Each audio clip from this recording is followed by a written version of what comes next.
Test 1, 2. Test, test.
Good morning, everybody.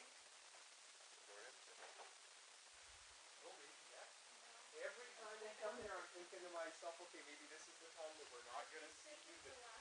This well, this is the last one we're holding. So hopefully until, and then once the new ones start, then you can come back after that.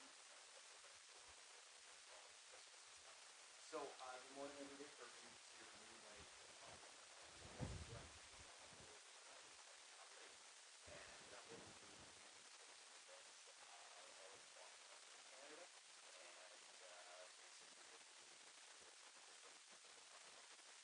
and series that we've been running on for a while. So for everybody that's been here before, thank you so much for coming back. And for all the new people, welcome. A couple of small housekeeping items. Because we're videotaping, because we're live streaming this, most of the time, most of the stuff is going to be picking up on the slideshow and also on top here. But if you don't want to be on a live stream, if your boss doesn't know that you're here, or your husband or your wife doesn't know that you're here, you might want to not move from the camera or pick up the computer. What we usually do is fill out the forms that are in front of you there. There's a photo and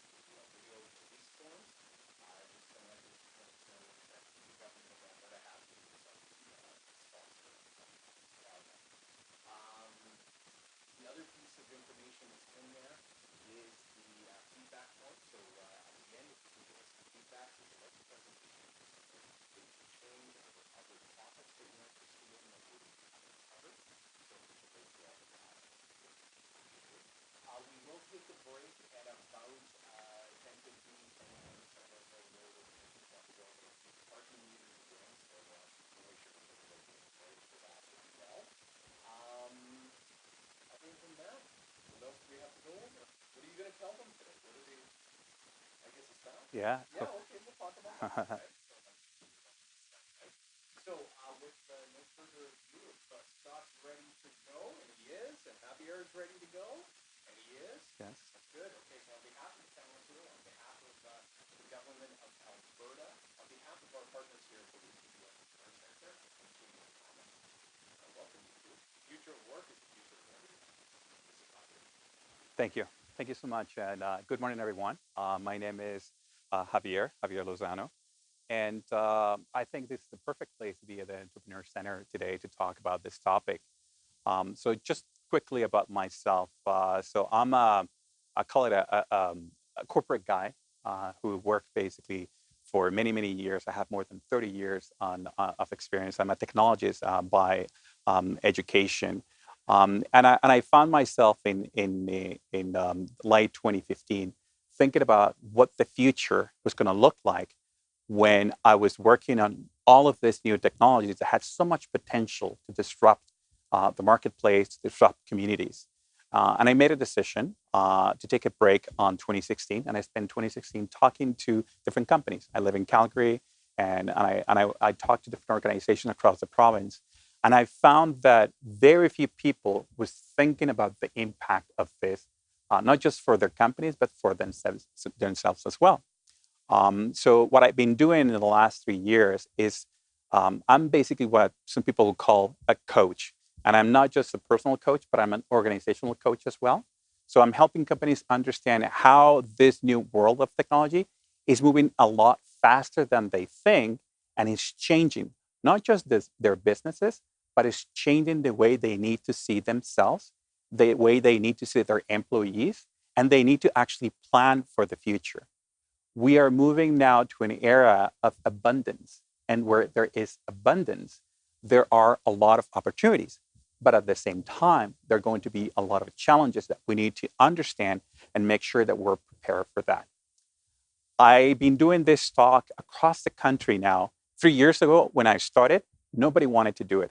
And actually, the Talent Pool was the first organization that opened the door and gave me that chance. But people were looking at me, why are you talking about the future of work? Why, what do you mean that we need to think about this? And I will say last year and this year, the change has been significant. Now, if you go and just Google or search through your social media channels, everything about the future of work is everywhere. Everybody's talking about this. And there are some regions that are ahead of us. There are other regions that are way behind us. But we all need to start basically discussing the impact of technology, the impact of this at the organizational level, and more important, the impact of these changes that are at the personal level. So what I ask people to do is not to trust me because, again, you don't know me. Like you don't know who am I, and what I can actually, if anything that I'm saying makes sense or not. What I'm asking people is to tolerate some of the things that I'm going to be saying, because then you can manage basically that. You can say, you know what, I'm willing to tolerate a little bit more of what you're saying, and really embrace some of those ideas as opportunities. So the conversation today has basically three sections.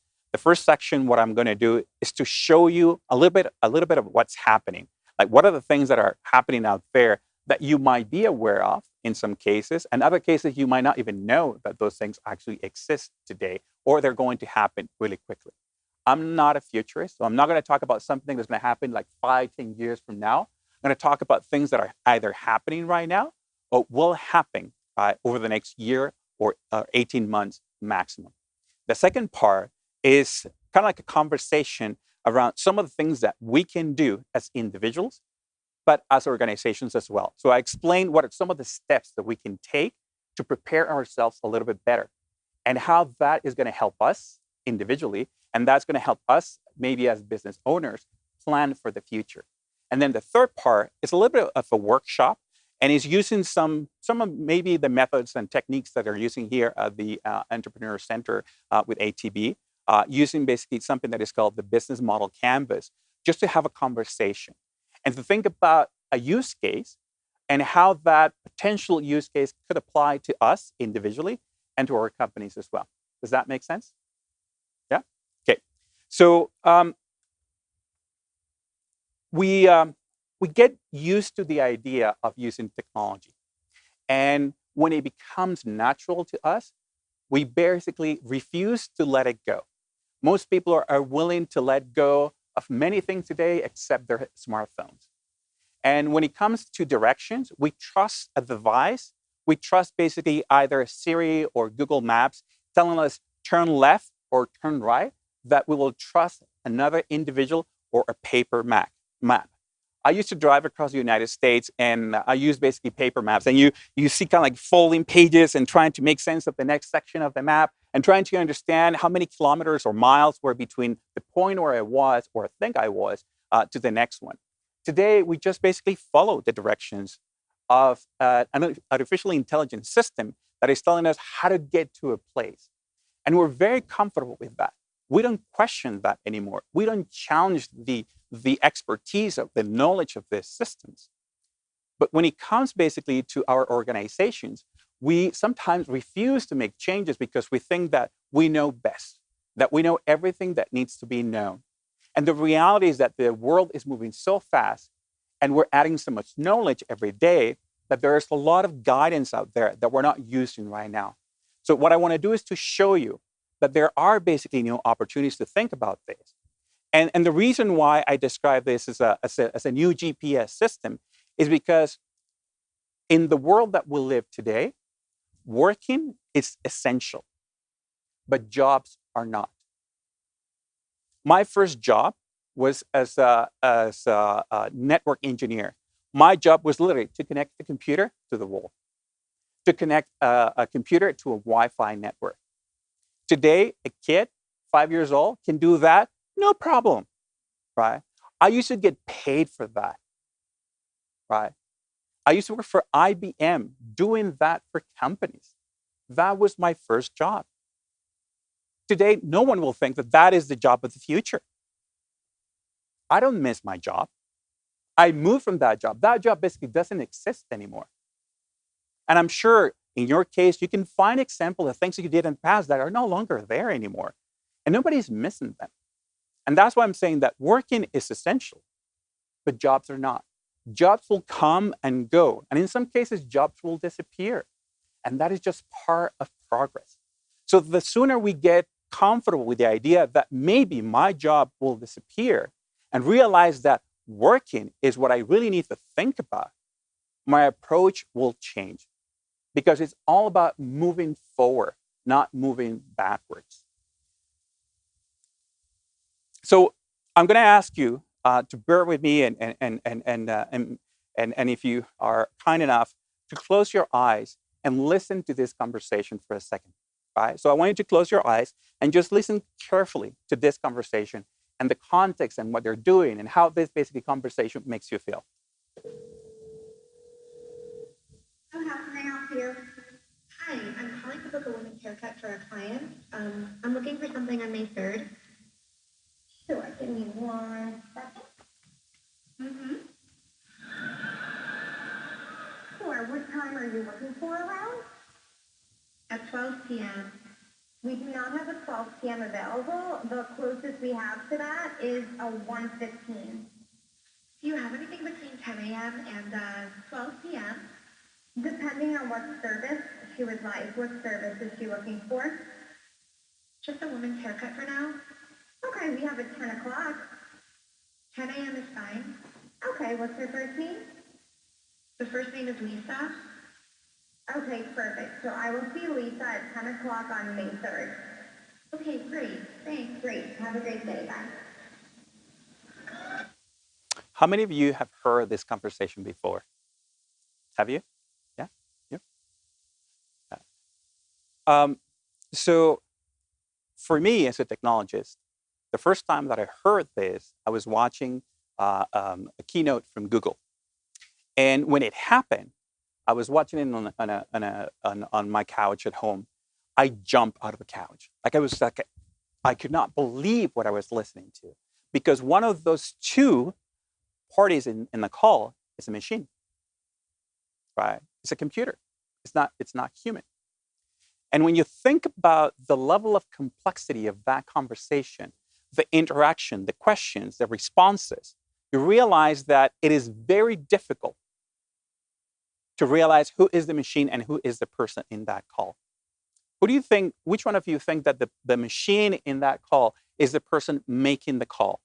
If you can just raise your hand. Yeah. You think, and the other group, I'm assuming you're thinking that is the person receiving the call. Right? The person making the call is the machine. Right? And you hear the inflections that, right, and all the things that it does. And it makes you feel like you're really talking to another person. This is a technology from Google called Google Duplex, and is available today. So this is not something that maybe in 10 years or somewhere in the future is going to happen. This is the technology that is available right here, right now. And the use cases for something like this are almost unlimited. You can think about so many different scenarios, and we're going to go over this later today. But I wanted to show you something that is significant in terms of the advancements of technology that could impact your business, that could impact the way you engage with clients, the way you engage with your community, the way you basically think about employee information. There are so many areas where you can apply something like this, because the way the systems really work is they learn really quickly. Most of us, we have to go to school, then we have to go to high school, and then university in some cases, and we spend half of our life basically sitting in a classroom learning about something. These machines, they can be trained in a matter of days or weeks, and they become absolute experts on specific topics. So they can respond, they can analyze, they can aggregate information at speeds that are impossible for humans. So if that is the case, and we go back to our statement that working is essential, but jobs are not, we have to start developing a new strategy. So we need to reimagine in this new future the role of work, working, and more important, the role of learning. Because again, back in my days at university, I was just punching cables and connecting computers to a wall. I had to learn a lot of different things to evolve and change basically the way I was able to connect with those new opportunities. And oftentimes people ask me, okay, Javier, I get it, right? I get it that this is changing, that all of this are happening right now, but why? Like, what are really the drivers that are supporting basically this rapid evolution of technology? And I can try basically to talk about so many different things. Some people talk about AI and machine learning and robotics and everything else. But in my case, I see it as something that is far more simple. And there are three major aspects. The first one is things are now a lot easier to acquire.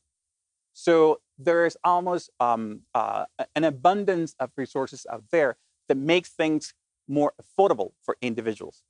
I was born and raised in Colombia, and I have traveled around the world. And I used to basically cost me a lot of money just to call my family and be connected with them. Today, you basically open an app and FaceTime or Messenger or any of these applications, and you can have not just a phone call, you can have a video call with anyone and anywhere around the world.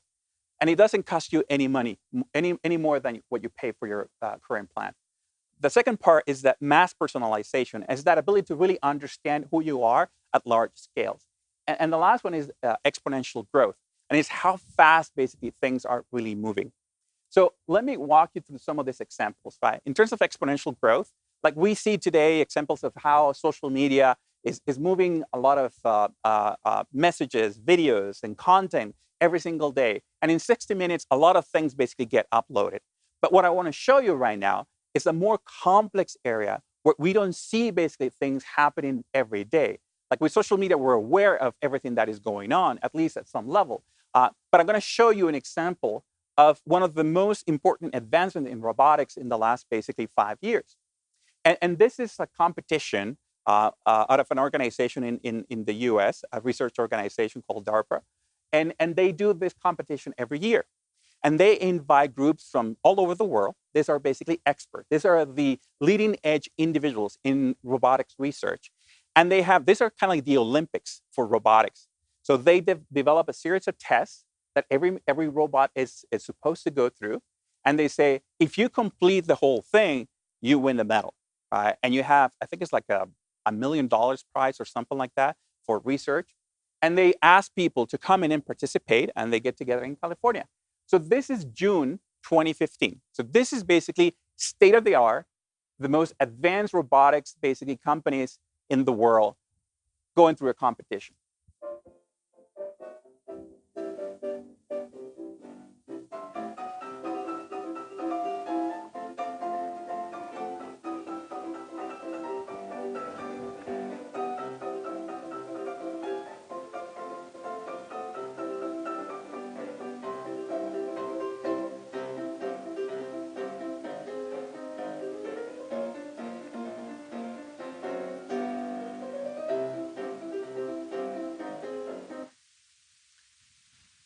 So back in 2015, there was not a single research group that was able to complete all the different tasks that they had assigned for that particular year. Now, this is a big challenge. It was a big challenge back then. And 2 years later, a company out of Boston called Boston Dynamics announced basically this new, and some of you have seen videos about Atlas. That's the name based for the machine. And Atlas now is the evolution of a lot of the research that was done back in 2015. So this is now 2 years later. So this is 2017.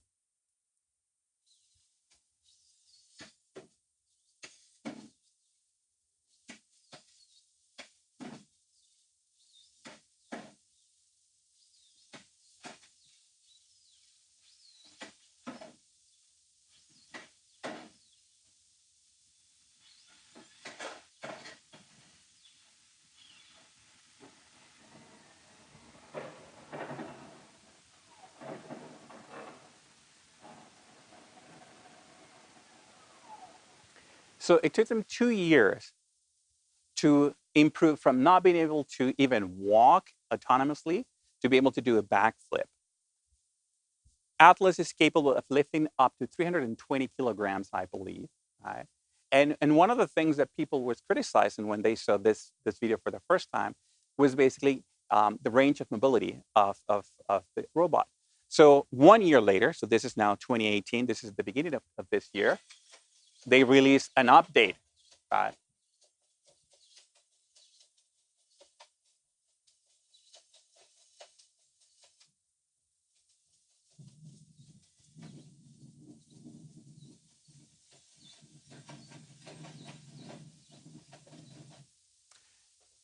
So you see that in less than a year now, they can improve the capabilities of the machine really quickly. Now, so people say, okay, that's good. Now you can basically carry 320 kilograms for as long as you have batteries on. But the dexterity of the machine is still pretty difficult to really compare to a human. So just a couple of months ago, they released this video.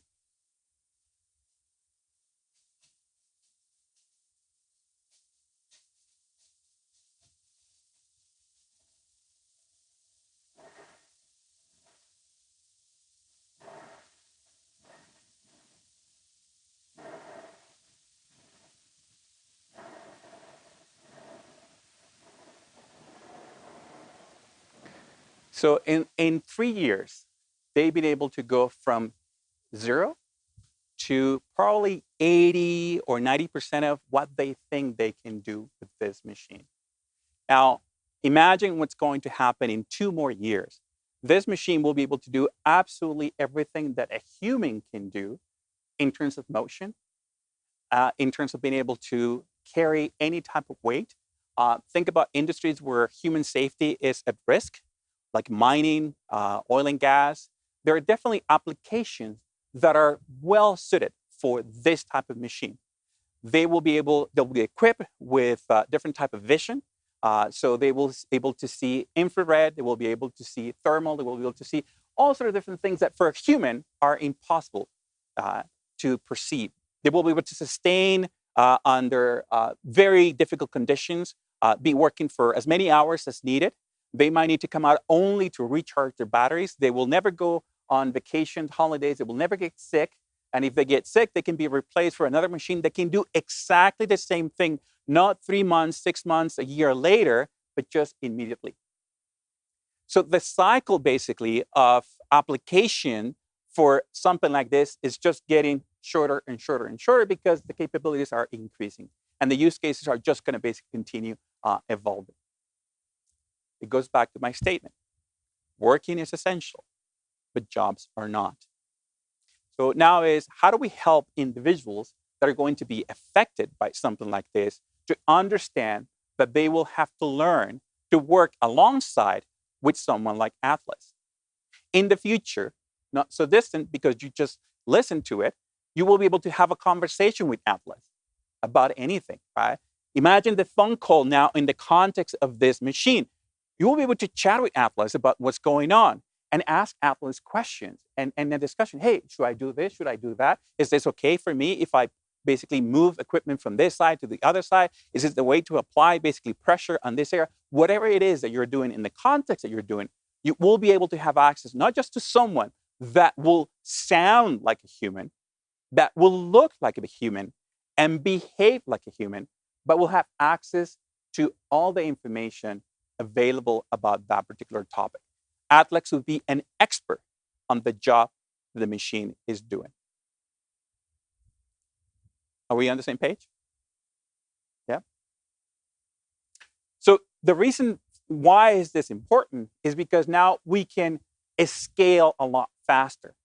The traditional economy is we used to have basically banking is the perfect example, right? If you wanted to have another branch, you have to go to the next town, build the branch, train the people, find basically all the resources that you need, go and market your institution across the community, demonstrate that you have some value to add. In the network economy, a guy out of San Francisco creates an app. That app basically gets deployed on millions of phones that all of you have access to. And suddenly they start offering financial services. And they can do your loans, they can do your mortgages, they can lend you money, you can have a credit card. Right? So they don't need to go and wait to build the next branch. They build the next branch in every corner where their services are available. They don't have to invest a lot of money on the next client because all they need is for you to download that application, register as a potential customer, and start using the services. So the cost of increasing your scale now is reduced, and there's almost near zero marginal cost to create that new opportunity. So now, for companies, this is a challenge because the traditional market basically that we've been working on requires a lot of capacity to do this. Now, these new digital organizations are challenging that model and making it more difficult for us, we're still here, to compete with them. I still remember the first time I had the opportunity to use Netflix, and I was so excited because I never really enjoyed the idea of going to Blockbuster and browse through all the videos. I just wanted to get a couple of movies, and that was it. And we often forget that Netflix basically was a mail delivery service. We used to get 3 DVDs, right? We still, some of us still using DVDs, right? And still have a DVD player. Kids today don't see that, basically. It's like, what's wrong with you, right? And they were killing Blockbuster back then. But in 2007, they said, you know what? That internet thing, that makes a lot of sense. That sounds like a good idea. And some people said, like, you're crazy. This will never catch up. And there are plenty of articles out there that will show you how like they made fun of them. And I remember the first basically versions of Netflix digital, and they were awful. The quality of the image was not really there. The number of movies was very limited because there was not a lot of digital content available back in those days.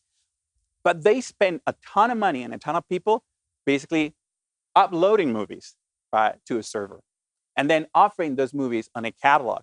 And today, we cannot imagine going backwards, right? Because this gives us flexibility, access to unlimited content anywhere, anytime we want it.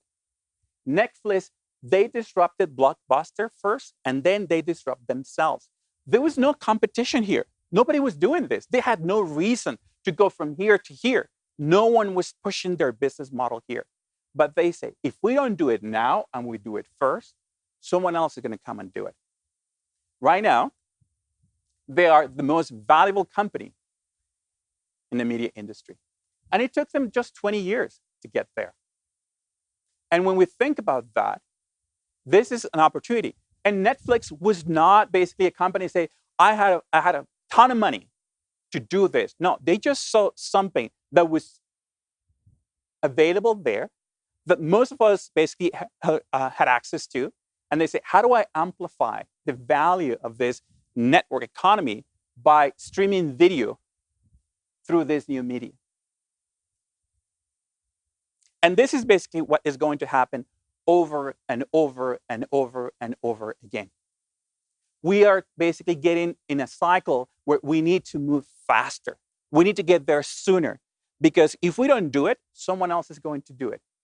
If financial institutions don't learn how to do a really good job on the digital space, there's going to be another kid, right, sitting with a couple of friends in a dorm room, creating another application that is going to disrupt their business.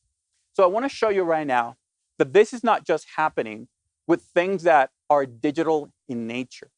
This is going to happen with physical assets as well. So this is a company out of China that is building homes.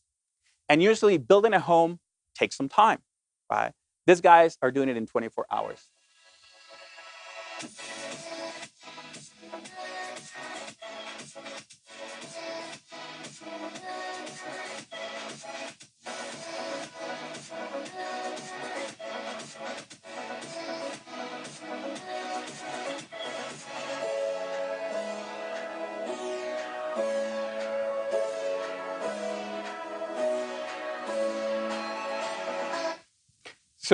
So people were telling me, Javier, yeah, but I don't want to live in that home. It doesn't really look pretty. It doesn't look like the home that I want in my life. And I say, you just saw a video from 2015 about a machine that was not even able to walk, not even able to open a door. And 3 years later, that machine basically can do parkour. So what do you think that this is going to stop here? In 3 years, you'll be able to print maybe the home of your dreams. And all you have to do is say, hey, I want my home in 48 hours and have it done. Completely 3D printed from the ground up. No equipment to be transported beyond basically this 3D printer. Once you decide where you want your home, you can just get it and just basically have all the service attached to it. So the reality is a lot of these things that we see right now is like, yeah, that sounds good. But think about basically Atlas. It takes only 3 years to have a full revolution on those technologies. And they are moving really fast every day. This morning, when I was meeting Chris, I took a ride with an Uber driver in Calgary. I'm assuming all of you probably know about the service. And I really enjoy my conversations with them all the time. And I was talking about basically this conversation today. And he said, like, no, I'm so happy. This is giving me a lot of flexibility. He's a university student, so he does basically this in the morning before going to class. And I was telling him that next year, GM is going to release a new service in the United States, the name Cruise. And I'll show you a video. But what I want you to think about is Uber came in and they disrupted basically the transportation industry. Taxi drivers basically hate Uber, right? And a lot of basically big companies as well. But now these car manufacturers are saying, now I'm going to disrupt Uber by taking the driver out of the car.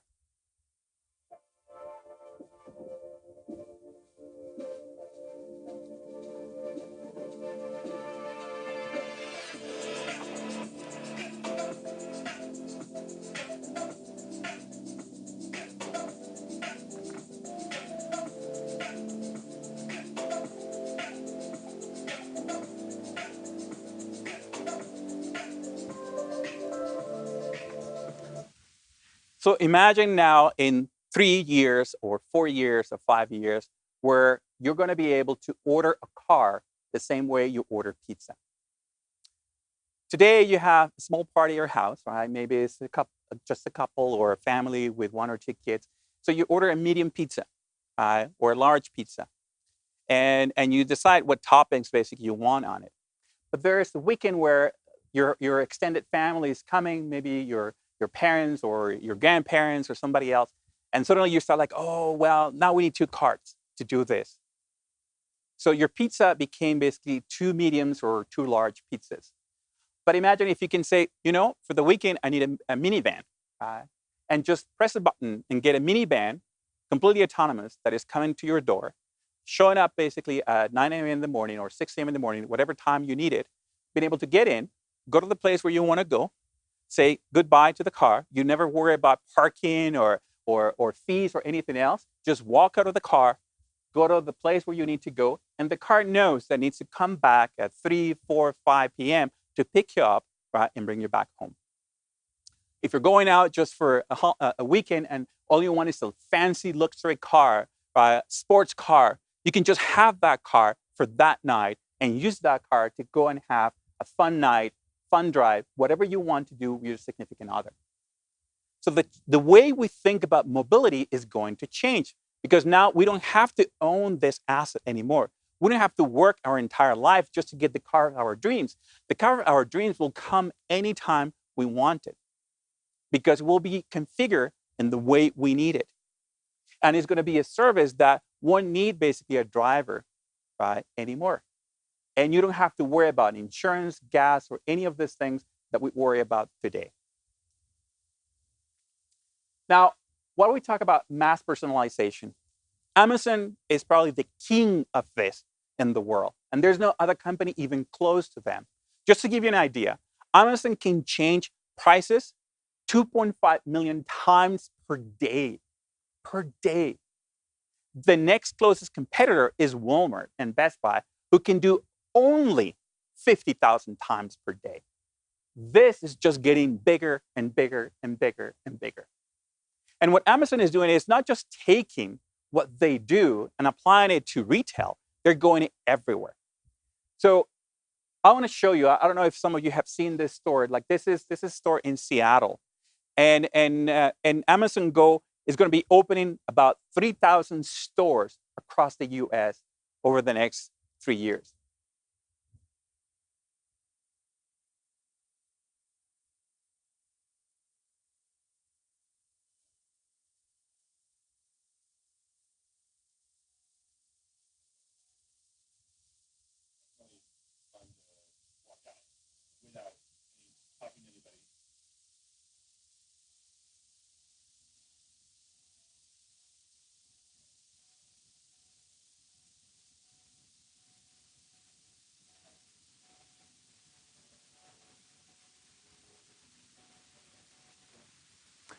I was there earlier this year, and for me, the thing that was the most interesting was not just the fact that I was able to go in and pick something and walk out of and never worry about going through the cashier and have to go through the whole line and wait probably for 10, 15 minutes before it is completed. What I thought it was really interesting is I saw a lot of people just roaming around and making sure that any questions that you had about the product were properly answered. Okay, when you are basically in this new scenario, what you can do is instead of worrying about having someone like all the register, example of that is Microsoft Office. Right? If you think about it, for Microsoft Office, you use Excel, you use Word, and sometimes you use PowerPoint. But that suite has so many other features and products and things that you never touch. And they charge you $600 in the past if you buy the DVD. Or right now, they charge you, I think, like $25 or so for their service online. But you don't really need all those features there. And in some cases, you even download a free application just to replace the one that you're paying for, because it's not really giving you the functionality and the services that you really need. But the successful companies are doing this really well. They're not giving you the whole thing at once. They're giving you just what you need in the context of the customer, and listening to the feedback over and over again. So the value creation, it's a loop, is not a linear system anymore. The second aspect is algorithms are going to displace middle managers. Right? We're going to have programs, right, like Siri today, that will tell you turn left and you turn left, turn right and you turn right. And you don't question that anymore. And we're getting used to the idea of talking to machines. Do any of you have an Amazon Echo or a Google Home? No? Nobody? No? I do have basically both at home. So I have the Amazon and the Google. And I have found an amazing use case for the Google Home. Is my new TA for my girls. Right? If they need some homework done, they don't ask me anymore. They just go, hey, Google, what is this thing? What's the capital of Peru? What is basically this specific thing that I'm going in social studies? And then Google gives the whole explanation of that. And I'm just listening to it and say, okay, that is right. And now I'm going to add just 2 comments, very small, and give you more context about it. But I don't have to worry anymore about looking bad in front of my girls. They know that they don't need to ask me. They go and ask Google because Google has all the answers. And if they need any information about something specific, they go and ask Alexa about it, and they have the conversation with the device as well. So they're getting trained on how to interact with machines, and it feels natural for them. It doesn't feel foreign. They don't feel afraid of it. And in the future, algorithms basically will be that. They will tell you what to do. They will put forward your schedule of work. And that is going to be completely normal.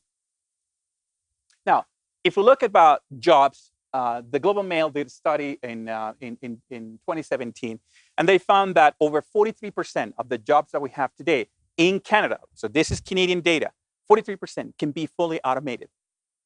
And I'm saying can be. I'm not saying they will be automated.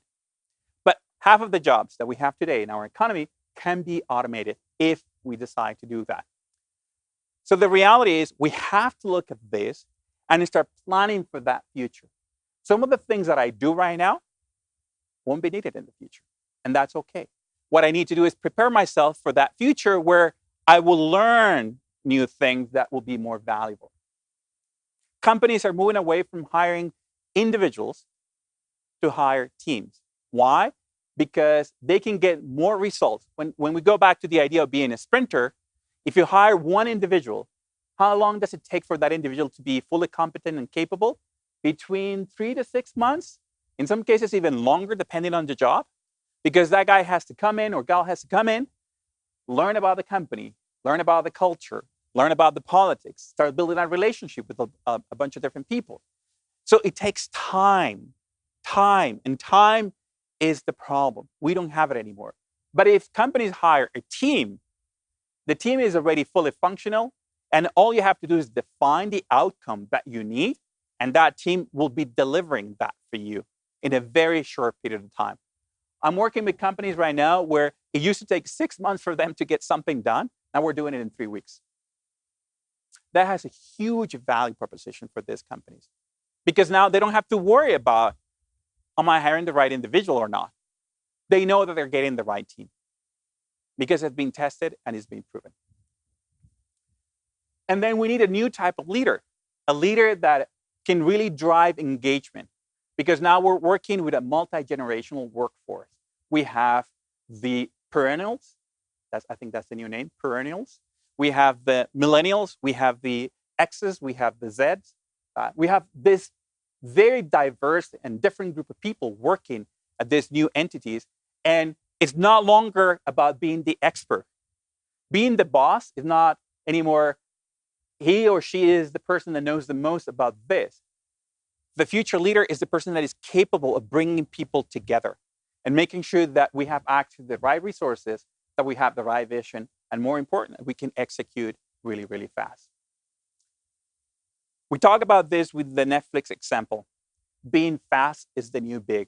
If you can do something faster than your competition, you're winning. If it takes you longer to do that, you have a problem. Being fast is the most important thing. Now, in terms of learning, we need a new way of learning. And this is a copy, and there's a link on the document from the World Economic Forum. This is from 2018. So this is basically the transition between 2018 and 2022 in terms of what things basically machines will do and humans will do. And you see that the light blue line is moving across all the different areas, from reasoning to communication, to administration, to evaluation, to looking basically for information, data processing, everything. So we're going to live in a world where machines and humans are going to work together. And we need to learn how to work together with machines, with software, with algorithms. Because everything that is routine is going to disappear. And I'll show you in a few slides later what are some of those things that we can start identifying today that we know are routine oriented. And if we see that, that is an opportunity for us to say, I don't need to do this anymore. Like, I don't need to answer all the questions about what is the capital or how many people are living in this area. I don't have to do that anymore. I don't have to basically memorize all of that information or feel bad and pretend that, okay, I'll give you that information, and then go and Google it and come back to my kid and say, population of Canada, 43 million something and something, right? No, I don't have to pretend that. It's like, just ask Google. The machine is going to give you the exact information when you need it and the way you need it. Because successful workers, they don't need to be the experts anymore. They will have access to all the knowledge that they need. What they need to be are really good team players, because that is how we're going to move forward faster.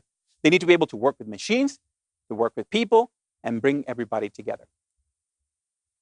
And in terms of learning, we need to change the approach. And this is probably the biggest change that we need to implement across organizations. Today, we send someone for training, right? And that person spends, I don't know, a month or more learning about something that is going to be applied 6 months later or a year later. A lot of companies, they invest on projects and they send people for learning right now. And the system is going to be implemented 6 months later, a year later. By the time they get there, it's like, I forgot everything. I have no idea. How do I change that?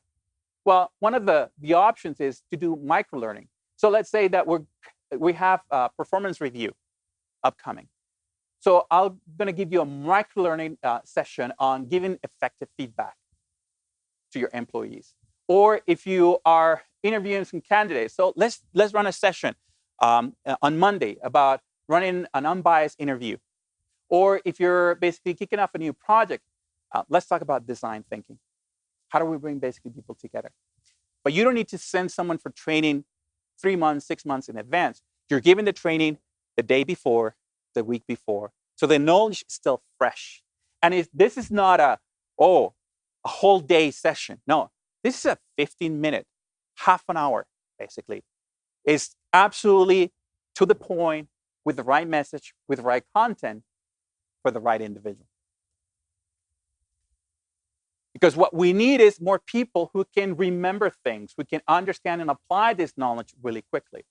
So we don't need you to become an expert on everything that you do. What we need you is to understand how to transfer your skills from what you're doing right now to what you need to do in the future.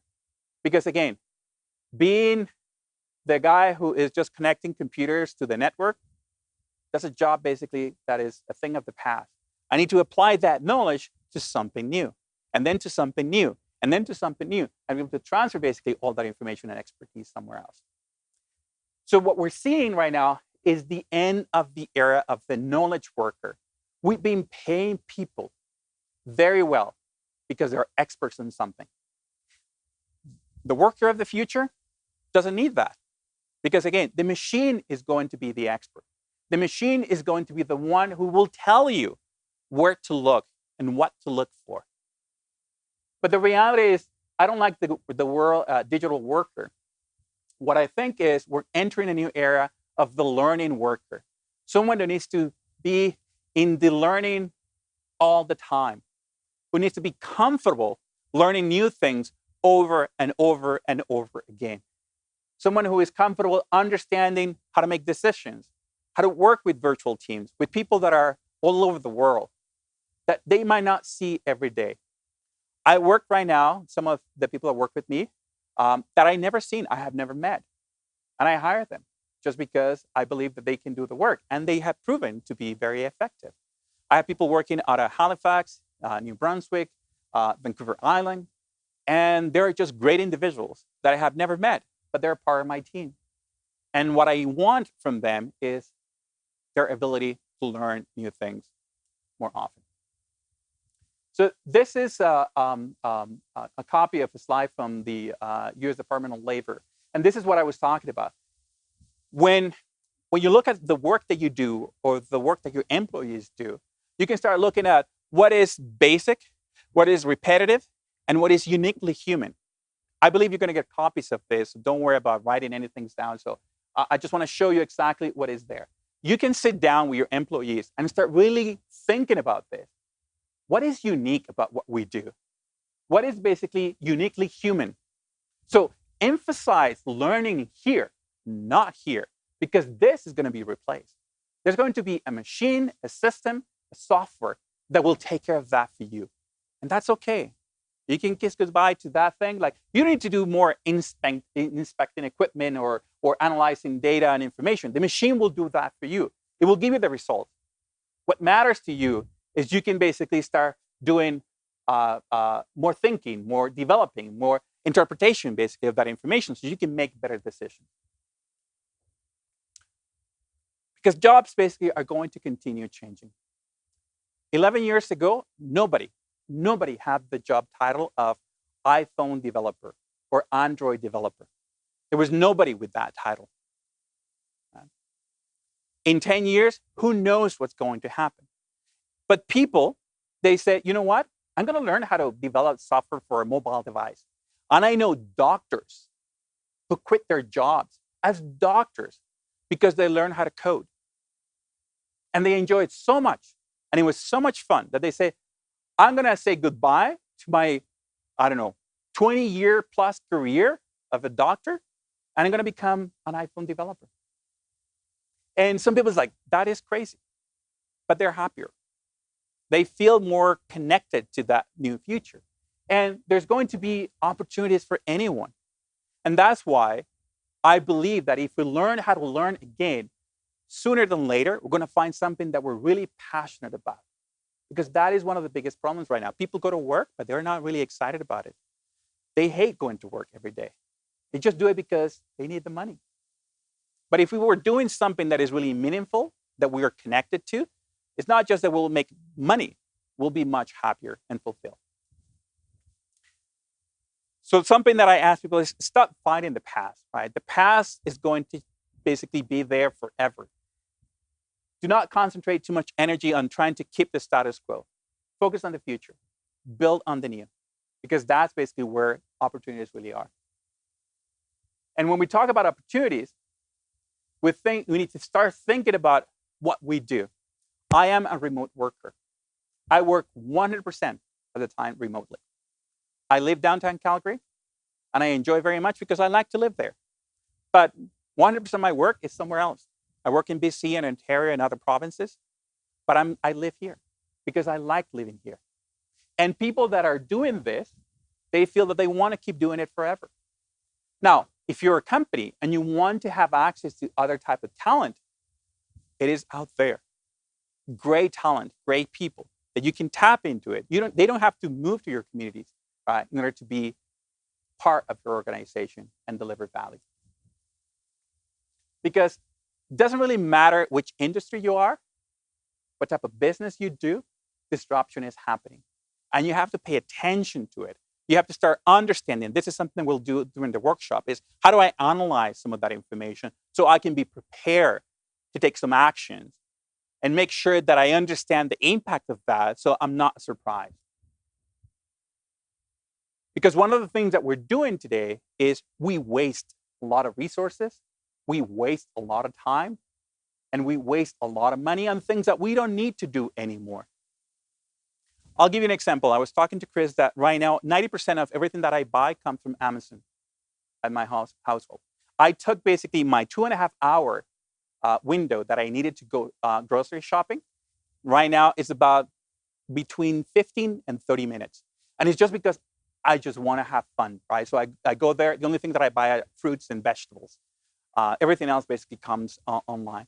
So now I have more time to look around and see if the apples that I'm getting, all of them are in the shade, color, and state that I really want and enjoy. So I've been able to eliminate basically that time that I was using to do something and reuse that time with my family. And we can look at that in any other context of the organization and look for opportunities where waste is happening. And you can automate, you can bring some algorithms. And that's why everything that is repetitive has a really big chance of being optimized. Because when we do something as individuals that is repetitive, we tend to procrastinate. Right? It's just human nature.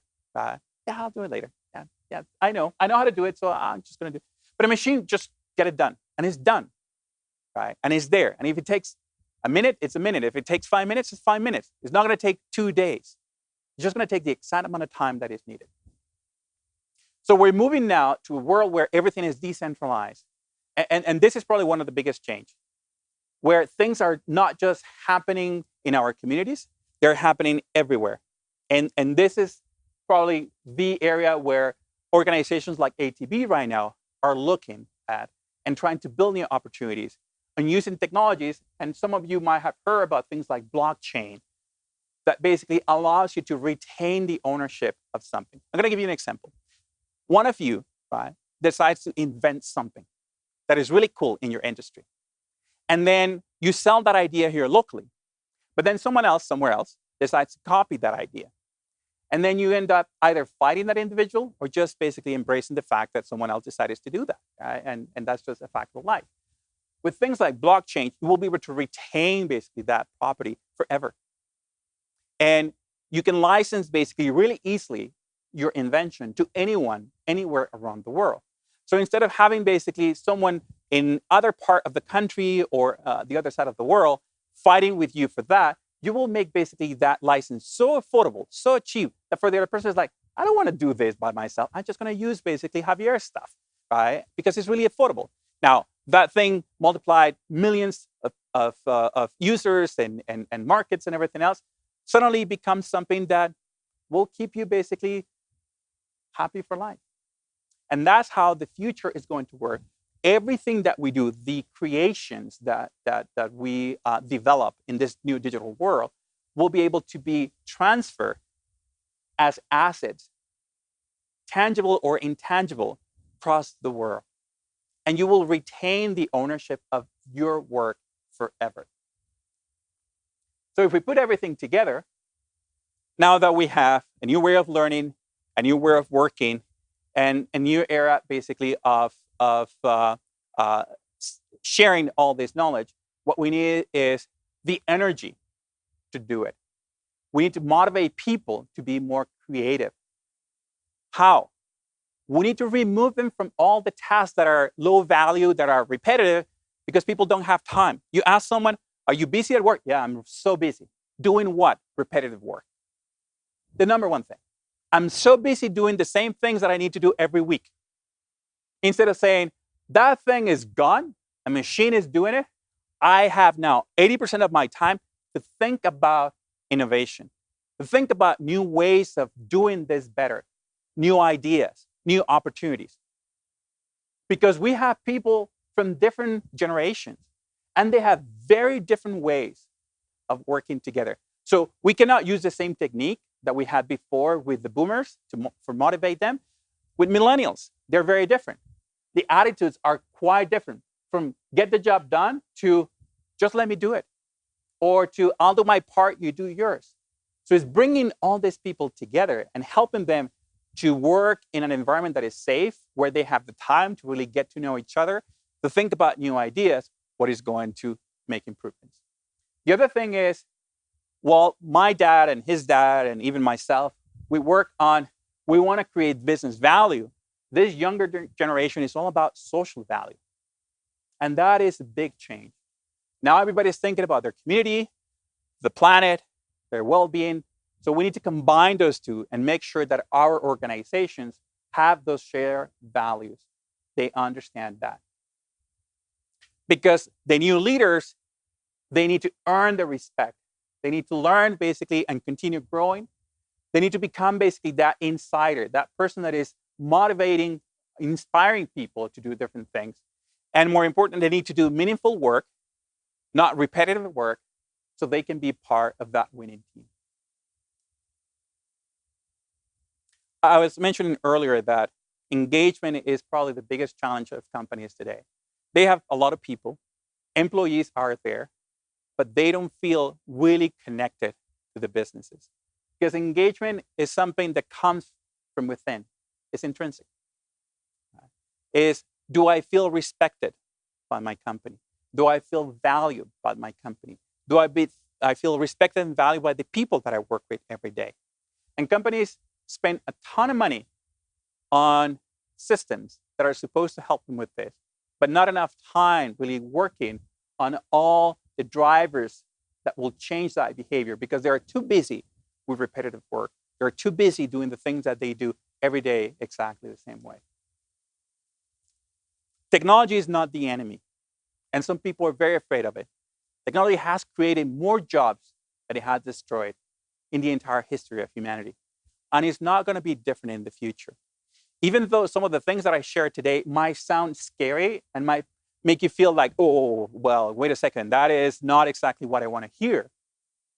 My hope is that you see that as an opportunity, because maybe the things you're doing right now are like punching cables and connecting computers to the wall. But the things that you can do in the future will have a lot more value for your company, for your employees, and more important, for your customers. We all have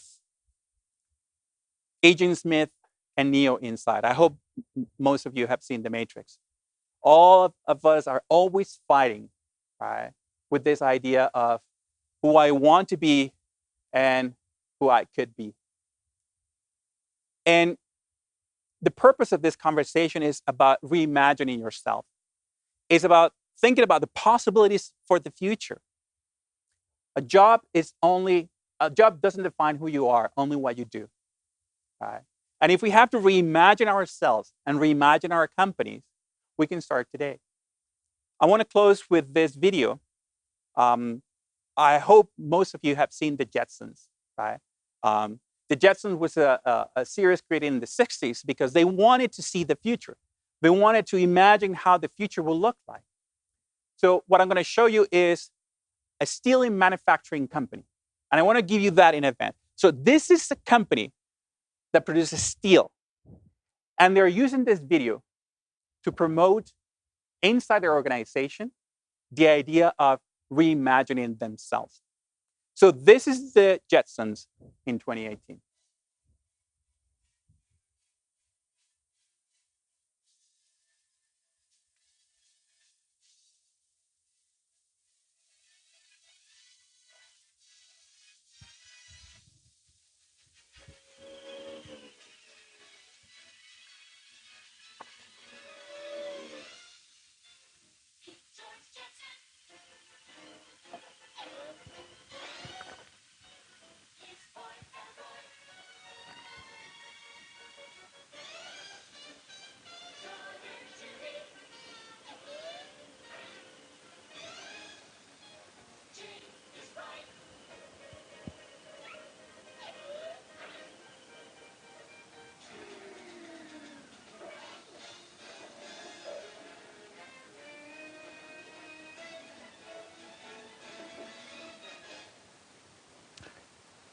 So the last thing that I want to say is everything that you saw in that video exists today. All the technologies that are in that video, they exist today. There's not a single thing, even the flying cars. In Dubai, if you go there, you can take a taxi that is a flying taxi. And I have a video for it. I just removed it because we needed to shorten the presentation. But everything that is in that video exists today. The augmented reality, the virtual reality, the virtual communication, all of that exists today. And it is part basically of that transition in the mindset that we need to make, that this is not a thing of the future. This is a thing of today. And if we are diligent and work together and really bring our people together to work on these ideas, we can use it. We can use it right now. Maybe some of those use cases might not be applicable for your industry or your customer or your context. But there are some of the things there that you could use. So the video is in the presentation. I think you have copies of that. You can just take a look at it and it's like, I didn't see it that way, but it's true that the tablets, the way to move objects basically virtually and all those things exist today. And it's part basically now of our job to reimagine ourselves and to reimagine our company. So this concludes the second part of the conversation today. So I believe we're going on a break right now. And then we'll come back to work on the workshop. And I will show you how to think about this at home, at work, at school, whatever you are, to have a discussion and a conversation in a safe space with people that might be interested in talking about some of these new ideas. Is that okay? Okay, so let's take a break and then we'll come back in a few minutes.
Oh, thank you. Thank you so much.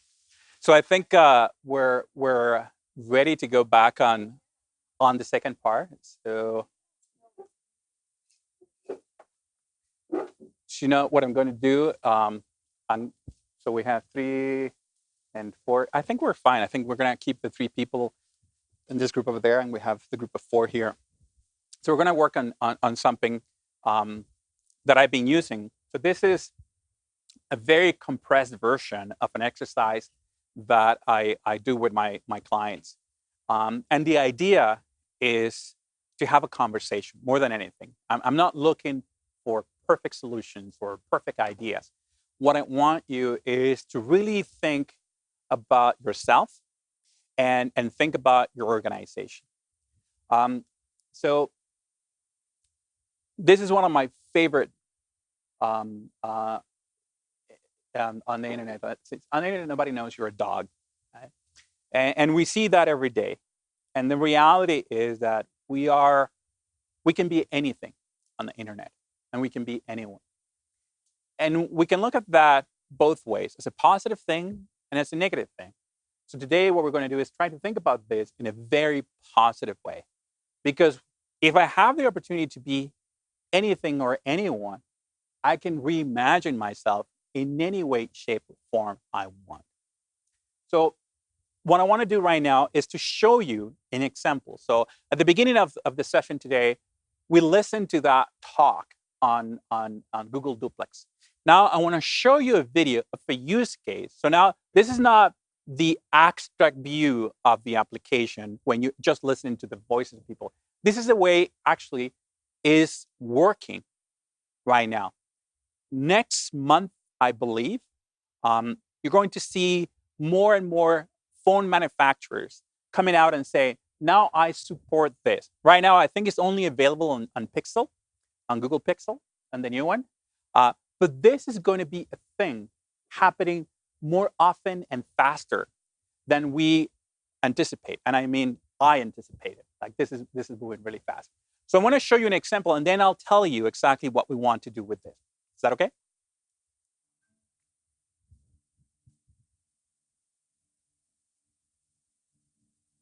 Hey Google, book a table for 2 at El Cocotero on Tuesday at 7. All right. Just in case that's not available, can I try between 7 p.m. and 8 p.m.? Sure. All right. I'll call to book under your name and phone number, and I'll update you in the next 15 minutes. Is that okay? Perfect, thanks. El Cocotero, how may I help you? Hi, I'm the Google Assistant calling to make a reservation for a client. This automated call will be recorded. Can I book a table for Tuesday the 12th? Okay, cool. And how big is the party? It's for 2 people. Great. And when did you say they want to come in? Tuesday at 7 p.m. Okay, let me check. I don't have 7, but we can do 8. Yeah, 8 p.m. is fine. Perfect. And can I get their name? First name is Anna. Okay. We'll see you on a Tuesday. Thank you. Okay, awesome. Thanks a lot.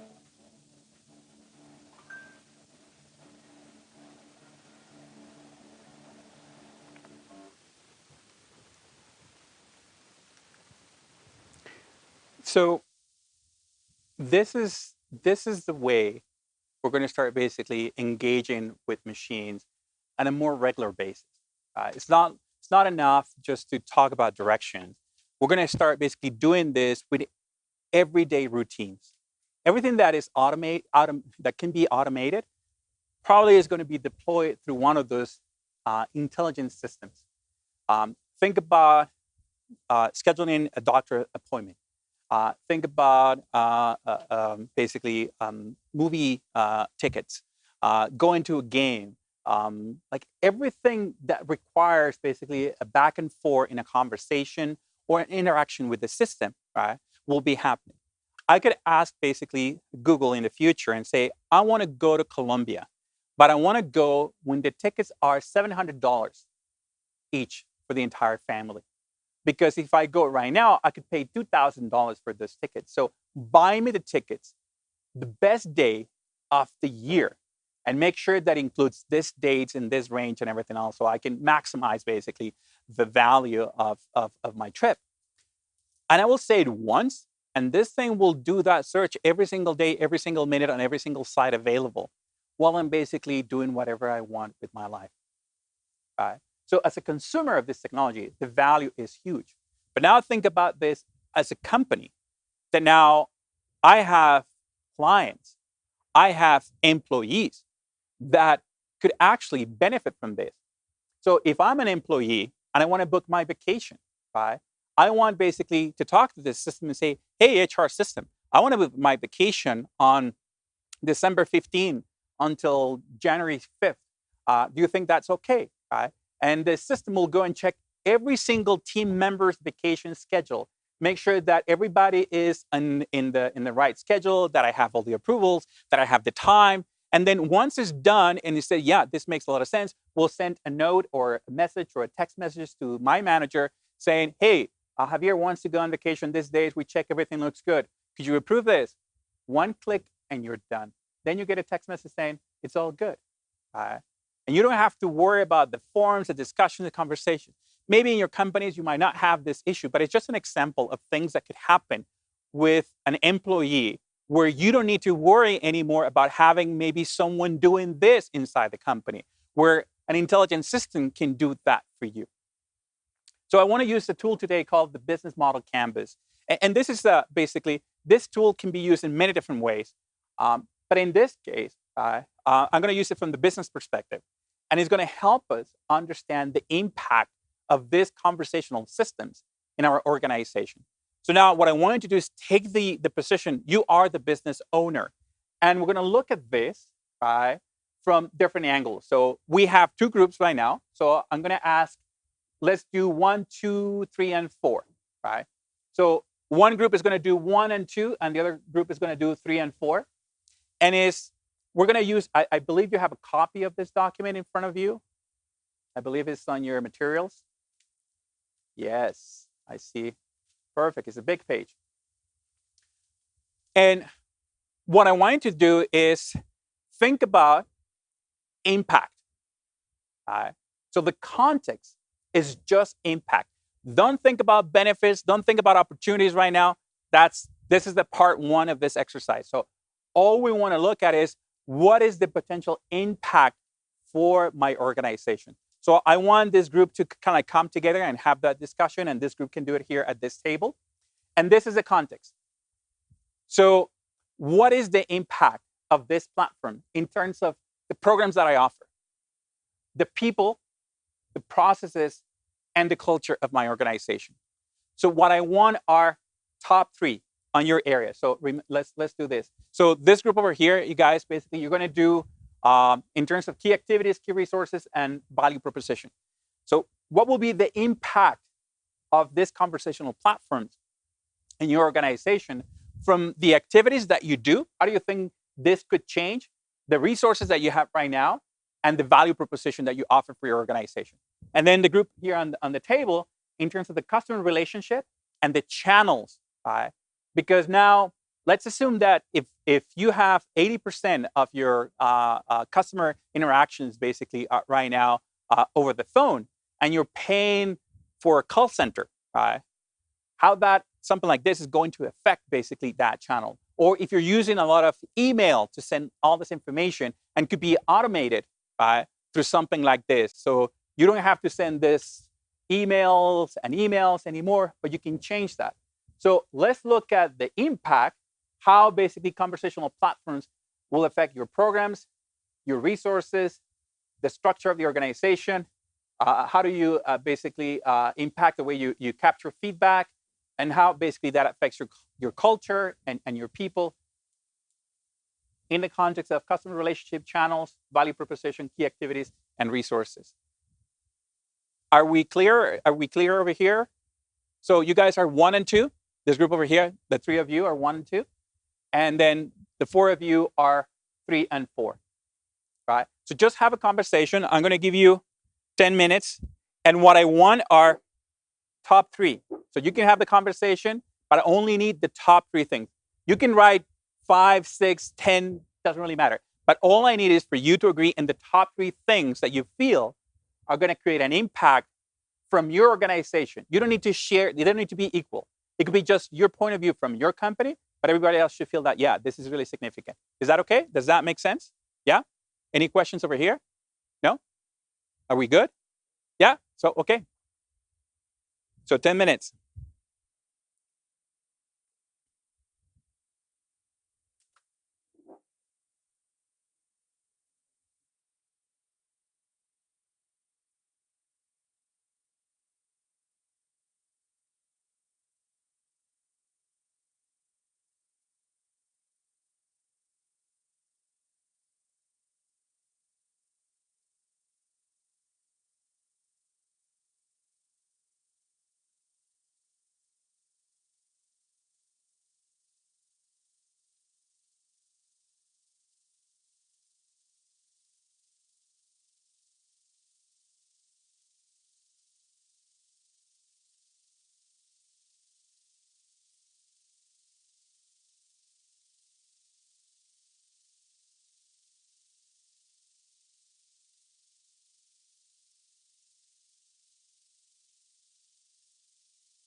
So, sorry to interrupt.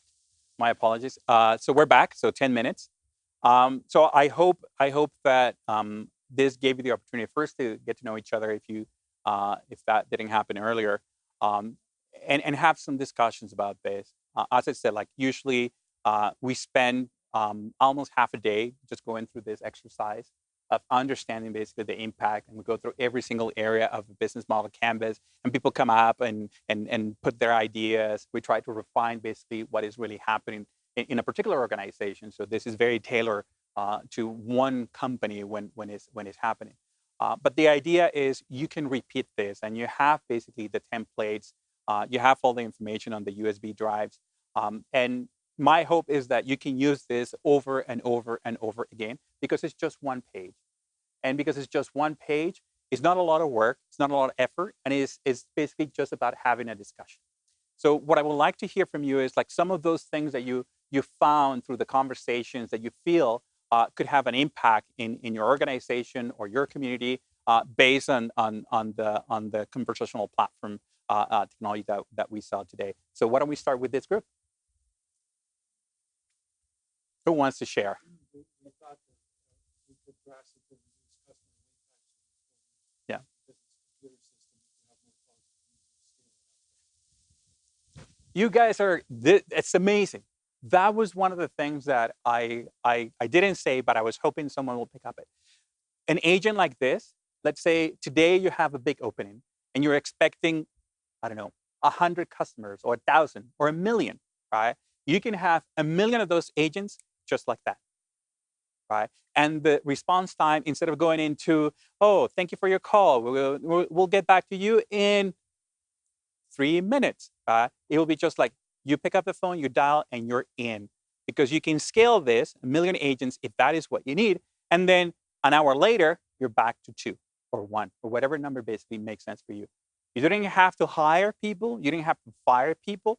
You just needed to scale this dynamically when needed, where it needed, and for the purpose, right, of that particular event. That is great. What else?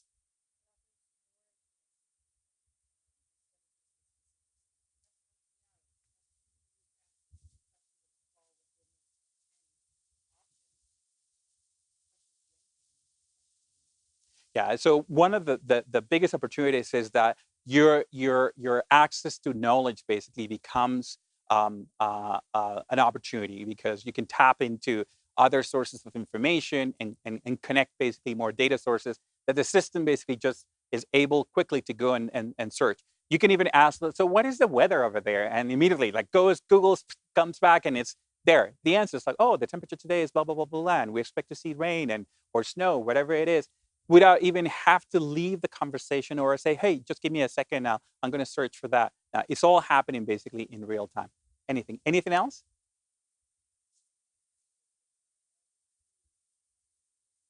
Okay. Yeah. So you think the impact is going to be that you can start transferring basically resources and capacity from maybe areas and maybe in the back office or the front line and to do other type of work. Okay. Excellent. Excellent. That is one thing that is really, really useful. Okay, let's go with this group. The activities that we have we get people calling to book appointments, to answer questions, to account balance, confirm you've got somebody coming at 9 o'clock. Sometimes it's troubleshooting. Furnace is making this noise. What do you think it could be? Mm-hmm. Calling indicator bills, getting credit card information. We've done a lot of automation to eliminate the data entry side of it, where the technicians in the field actually post their transactions instead of writing them down and getting into an indicator. So that's simplified a lot. But we make that a little bit simpler for data capture, where the tech just say, put in a time card for 12 hours on their day, or charge this job, or we charge this part for their test or something like that. So, and the value propositions also ties into the availability is now 24/7, 365. Irregardless of a business hours, we don't have to have somebody at the phone to deal with for that part of it. Excellent. Anything else?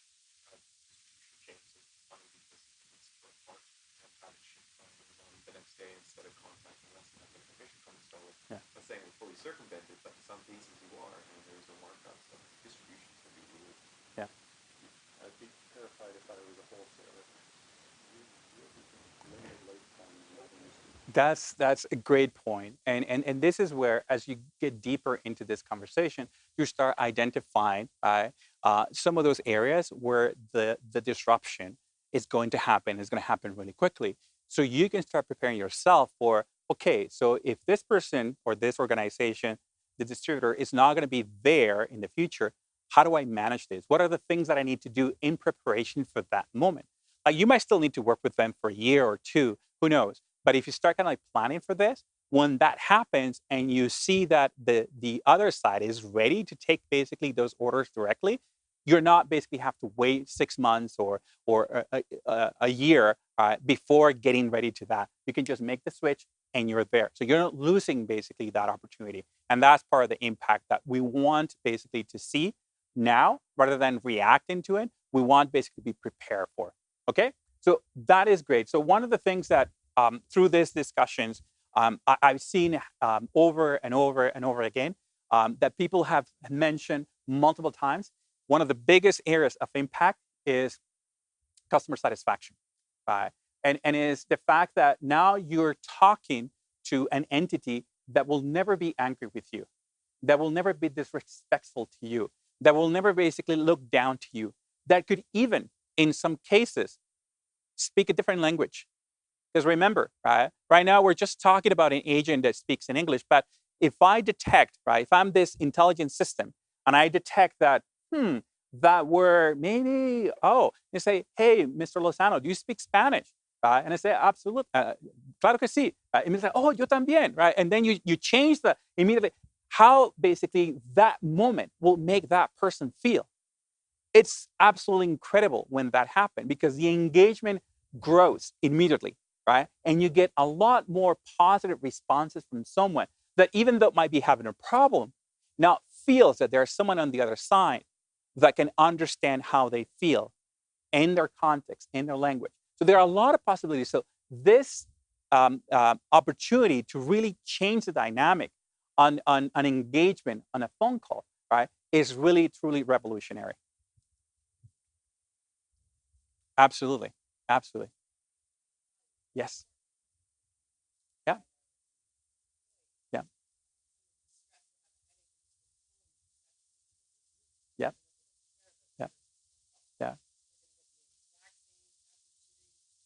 Yeah. Yeah. And they will get someone who will be able to analyze that actually in real time and detect anger, anxiety, stress, and make that analysis and come back with a statement that will reinforce a positive behavior, that will calm down the client. Because remember, this is a system that is not just responding to a request. This is not basically, if I say want, the machine will say, oh, that is customer service. No, this is a real-time artificial intelligence system that is analyzing all the data, all of the information that is coming basically through that voice communication. So it's not just getting the response, it's analyzing everything else that is around that particular interaction. That's why it's so powerful. So the next part, the second part, is about reimagining. And the way I describe this is an opportunity for the team to really think about one or two ideas where you feel this is going to be really revolutionary in your company or in your community. Like something that you feel like, if we can get this done, like this is going to have the biggest impact in my organization. Something that, if implemented, could change basically the equation, that could give you that competitive edge, that advantage that you've been looking for a while and you don't have right now. So some of the thing, this is all about opportunities, is how can we use this? How can we apply this to our business, to our companies, right? And really make it better for ourselves internally, for our people, for our clients, for our processes, and even for our culture. So I'm going to give you another 10 minutes just to think about that. And I want the top 2 ideas. And we're going to basically, after that, we're going to try to decide together which one is the best idea that we should be looking at implementing. And then I will tell you, at least at a high level, if that is possible or not. Does that make sense? Okay. So another 10 minutes just to have the conversation around the opportunities.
Yeah, you think so? So how are we doing, guys? Done? Yeah? Okay. Okay. So I'm going to give you back a few minutes. We still have 3 minutes, but we can start. So I'm going to put this so people that are on the live stream, they can hear some of the conversations because they can hear me, but they cannot hear when you guys basically are responding. So now we did first with this group. Now let's start with this group on some of the opportunities. So why don't we share some of those ideas? Mm-hmm. I think one of the biggest opportunities for us in the financial world is getting into like robo-advising and having like an engagement on the little tasks, routine things like bill payments, payment reminders, like alerts around like anomalies and stuff like that that are pretty mathematical and routine, but they don't usually happen because of the human effort involved right now. So connecting those data sources and attaching it to like a conversational bot, if you will, I think will open up a big opportunity for some creativity and for sure like enhanced client experience. Absolutely. Yeah. That's absolutely fantastic. Anything else? Any other?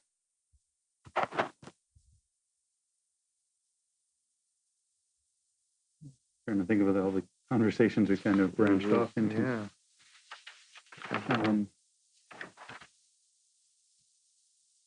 We'll maybe come back to this. Okay.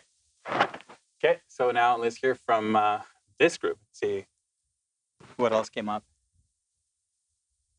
We went off on a little tangent, so I'm not sure if we actually covered what we were supposed to. But we kind of talked about, so my role in post-secondary is I work with students, preparing them for career and for work.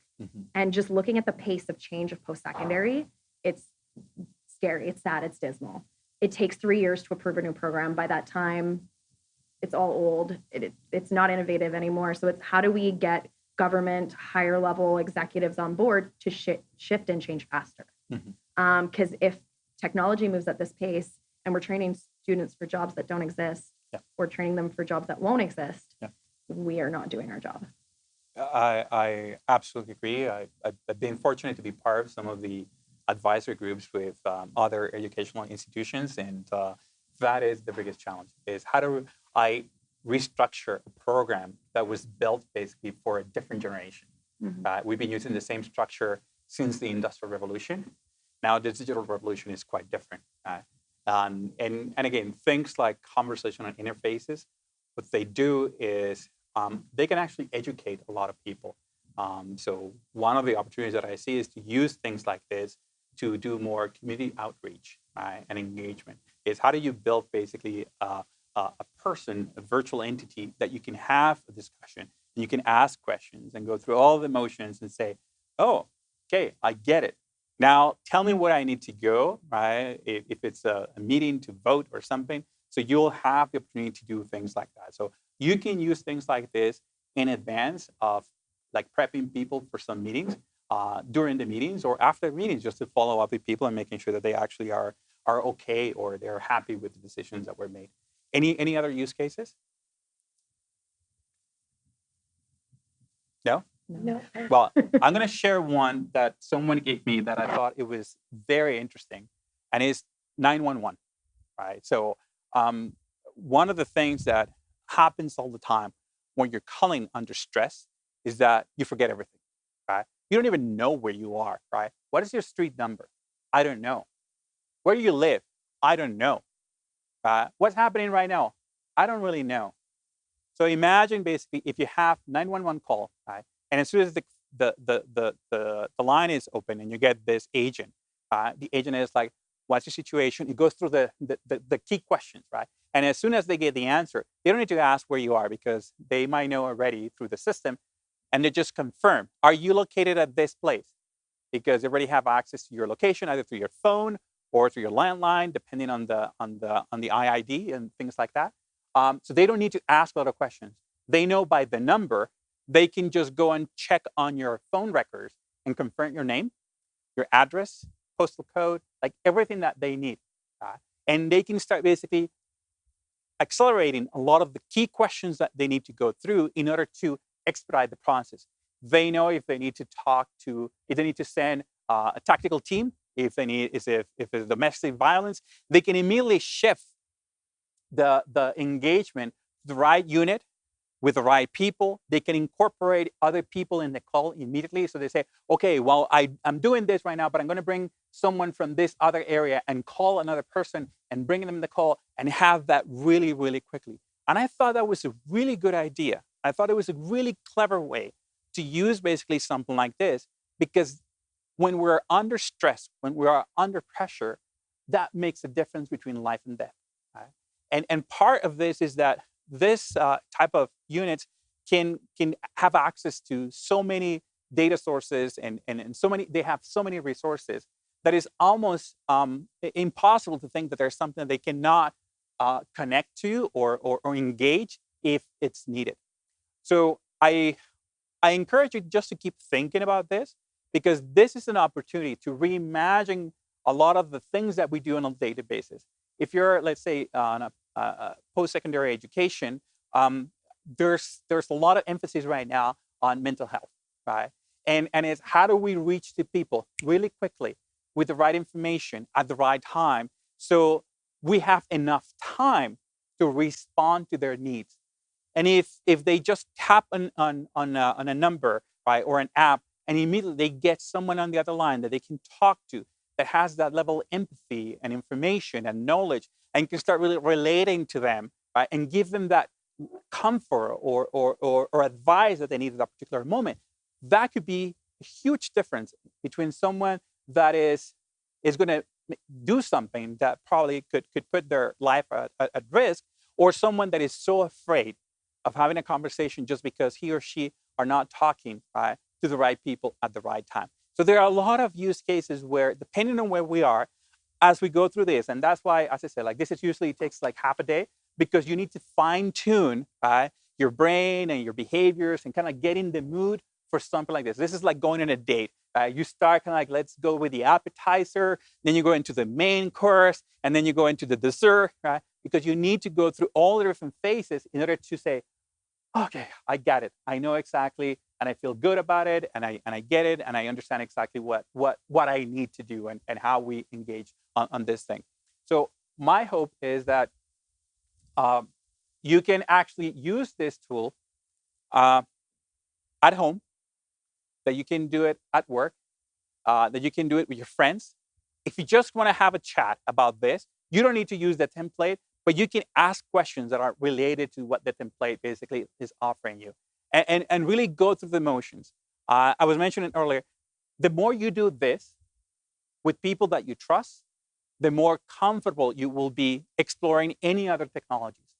You can talk about artificial intelligence in this context. You can talk about robotics. You can talk about machine learning. You can talk about anything that is new. You can talk about cloud computing. You can talk about anything that you feel like, this is so weird, I don't really understand it. But if you make it more appealing to you, if you simplify basically the problem, you can have that discussion. In the context of students, right? What are the works of the jobs of the future, right? So you can take any topic and say, how do we apply that technology or that basically algorithm to what we're going to do in the future, right? And have that discussion. And it's an interesting conversation, because some people are just brilliant to coming up with really interesting ideas and how to reapply these things. As I said, I never thought about some of the things that people have shared with me, but once they're out there, people say, I understand why. And my hope is that you keep this conversation going, that you keep coming back to these ideas. All the documentation, all the videos are on the USB, so make sure that you take them with you. Because I tell people, you have to be impatient with your actions, but you have to be patient with the results. I understand that some of the things are not going to happen overnight, but if you don't start now, then by the time you get there, it's going to be too late. Right? When I talk about being a sprinter, you need training. You need to eat differently. You need to exercise differently. You need a coach that is explaining to you how to make the transition from being a marathon runner to become a sprinter. And we have to do this for ourselves, because we live in a world that still basically needs us to make money to work on something. That is just reality, right? And as I said before, working is essential, but jobs are not. So whatever you're doing right now might not be required in the future. And that is going to be hopefully okay for you. Because between now and then, you will be doing a new learning.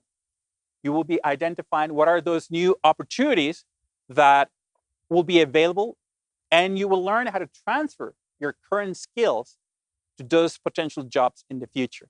Right? And if it's not for you, it could be for someone else, someone that you care for, or for someone else that you want to share this information with. So please, all the information there is public knowledge. There's no copyrights on anything. So you can share it, you can upload it, you can do what you feel is right for you, for your community, and for your organization. So I want to thank you for your time today. Oh, if you want to connect with me, the best way is with through LinkedIn.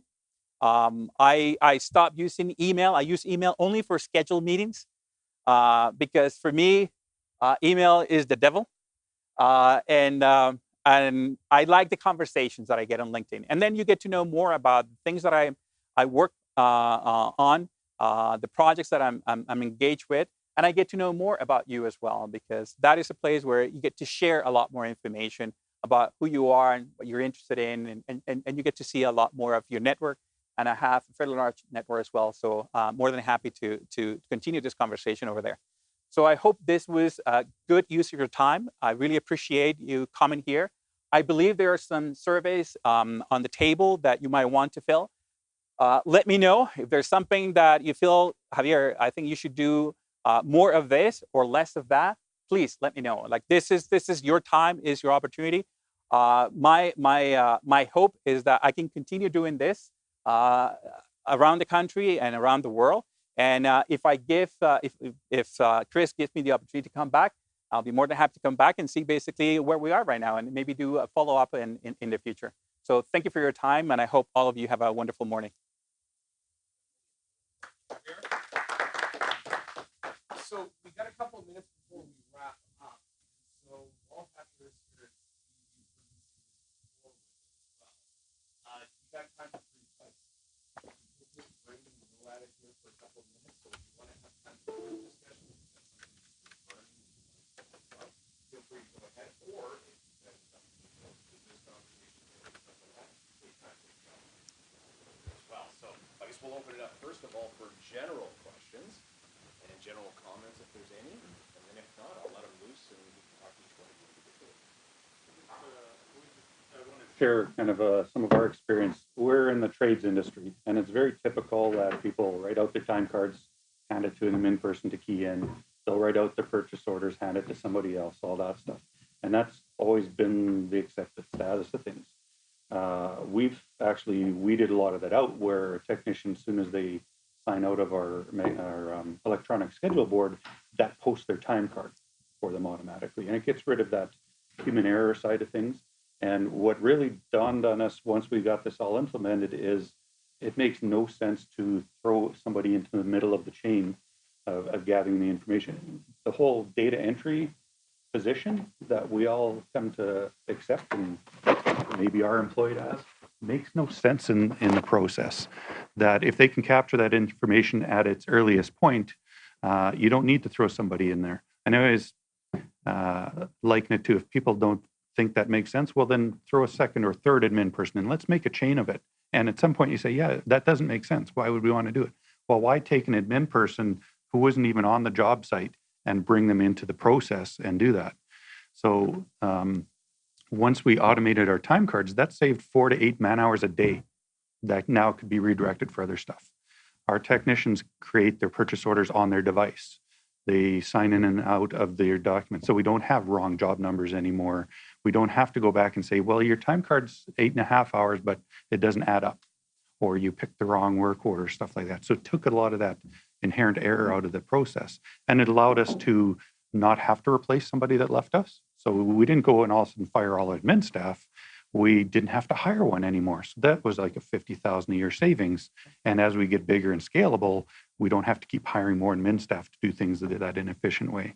So it became very eye-opening for that. And how do we now focus on the customer experience? This takes it a whole different level of, do we really need dispatchers in the next few years, or can we have an automated person handling that? And then really focusing on what's that human interaction. And not only does that save us some efficiencies internally, there's no way our competitors are going to be able to catch up to us. So it's got that additional benefit of what's really adding value. And if you can eliminate that, it's some pretty immediate savings. So Davin's our main programmer here. Yes, we've paid for a position to program it, but that now saved that 50,000 position forever if we didn't change that role. And we don't realize how much is just, we've always done it that way and it always made sense, but now it doesn't quite make sense anymore. So, thank you. Is it really? Sure. What suggestions do you have? So I'm working for an organization. We've got like a fairly big gap in the psychographics of, you know, our partner group and stuff. Some are, you know, all in on the innovation. Others are just more mature and kind of, you know, twilight years, more protecting the ground they're in. But we all kind of agree that, you know, this mode of thinking makes sense, but actually affecting that change in, you know, say a couple 100-person organization. What are some practical tips to kind of get that dialogue going and that buy-in and that kind of stuff? Because, I mean, you've got some 65-year-old dudes that are like, yeah, that's a good idea, but, you know, you guys should do it. And just kind of making all of that work is a bit of a challenge in kind of creating that meaningful experience for our staff, right? So they're not, you know, trying to be a part of this. Any practical tips for? Yeah, and thank you for that, because that is a common question that I hear. I find that organizations have a lot of engaged people or excited people about this new way of doing things, right? So you always find someone that is like, yes, we should do it, we should work on it. And that person basically spends a lot of time trying to build basically that momentum. And once they get to the point and talking to senior management, they're like, that sounds interesting, but right now we need to focus on this thing that is the immediate fire that we're dealing with, and we'll talk about that later. And that later is not the next quarter, not the following, not even the next year, but it becomes basically something that the person comes back multiple times and you get discouraged. And at some point you say, you know what, I'm just going to shut up and be quiet, because that's not really happening. So my recommendation is to engage someone like myself that maybe is in your community or I can help you with, and is to reach out to that senior level people to start that discussion. So the way I work is I usually work with the CEOs, and then I work with the executive team, and is building basically this plan for them, is a realignment plan, is identifying. So you start looking at all your initiatives, all the things that you're working on, and then you start measuring the impact on that in the future of the organization. So you make it very tangible for them. So they end up with kind of like a heat map that says, look, out of the maybe 6 or 7 or 10 things that we're planning to work on in the next year, only 3 of them really are tied to our future vision of the organization. The other 7, right, are a thing of the past. Basically, they focus too much on helping things that are not really part of our future, because they know what that future is going to be. So then once you know what is going to help you in terms of the things that are connected to your future, you can start finding ideas that will accelerate basically that cycle. And instead of that happening in a year or a year and a half or 2, what if you can do that in 6 months? That will give you another 6 months to work on the second one or the third one. So by the time you're done in a year, hopefully you have completed all 3. Because what we do right now is, instead of working on the 3 that really make a difference, we spend most of the time working on the 7 that make no difference. So the idea, that's why I talk about being a sprinter, because the only way to change the behavior is by giving results faster. Like today, the reason why we choose to use Google or Maps or Siri for directions is because it's faster. And it gives you results right away. And you don't have to wait for a long time before you see the outcome. So is how do we take basically those things that are really important for the future, and instead of being this long to consider, to be done, how do we make them really, really fast? So this is kind of like the evolution that we're going through right now. And I'm working on the credit union sector because of that, because they see that they need to work on these things that it's taking them today a year or 2 years. They want to do it in 6 months. And if they can do it in 6 months, they have another 6 months to work on something else that really affects their future. So we need to find time. We need to build basically capacity in ways that are new and different. But if you don't have that list, if you don't know exactly what you need to do now to improve that future outcome, you're going to be guessing. The challenge is to convince someone that knows everything about the business, that will tell you, I've been doing this for 40 years, and I know how this is going to play out. Like, no question. I know. You tell me, I will tell you basically what the outcome is going to be. It's getting that person to the emotion of, I think I know everything, to perhaps I don't know everything. And once you get to that point, you have an opportunity. Something like this, when you show a video like that to someone who's never been in that situation, and then you can say, I can maybe change basically the way our business works by, instead of having someone answering the phone all the time, I can use something like this so that person can do something else. You have that opportunity. So you need to find what will be, out of all the different things that we have discussed and seen today, that thing that will make the difference. One of the reasons why I choose voice conversation is because it's so affordable. You can buy a Google Home just to do a test, or an Amazon Echo, for less than $50, right? So we're not talking about $50,000 in investment in consultants and all these people. No. And guess what? If you are just a little bit curious, you don't need to be even a programmer. You can take one of the Alexas and build a skill. And build a skill is, I tell Alexa something, and Alexa will give me a response. And you don't have to be basically an expert in anything. So that's how you create basically that initial interest on something. And you can actually do it during a session. Like, you can build a skill as part basically of a workshop. And then at the end of the day, you have something that you can show to your executive team and say, look, we did this in a day. And we're not even programmers. Like, we're just a bunch of guys that are interested in doing something different. How about we try this on this particular idea and see what happens? So the cost of innovating is not the millions of dollars anymore. Part of the purpose of this is to show you that this can be done with no budget and no technical skills at all. I didn't say you have to become a programmer, you have to learn how to code, you have to do all these things. Not at all. You don't have to do that anymore. In fact, I think being a software developer is a job that has some future right now, but it's not going to be the job of the future. Because as we saw, a machine can actually do so many things that in the near future will be able to program itself to build their own software. Just a follow-up question. Thanks for the response. Super cool. One thing we're working on in our firm is like just totally reimagining the business model. And I think we've done some pretty cool stuff on that. But one of the ideas we're kicking around is, a traditional business model might have HR, finance, CFO, CEO. At what point do we start to think about, like an integrator, like someone like, finding, adapting technology to our firm, bringing that technology into our client experience? Like, have you worked with organizations? I think larger organizations probably have that role, chief innovation officer or something like that.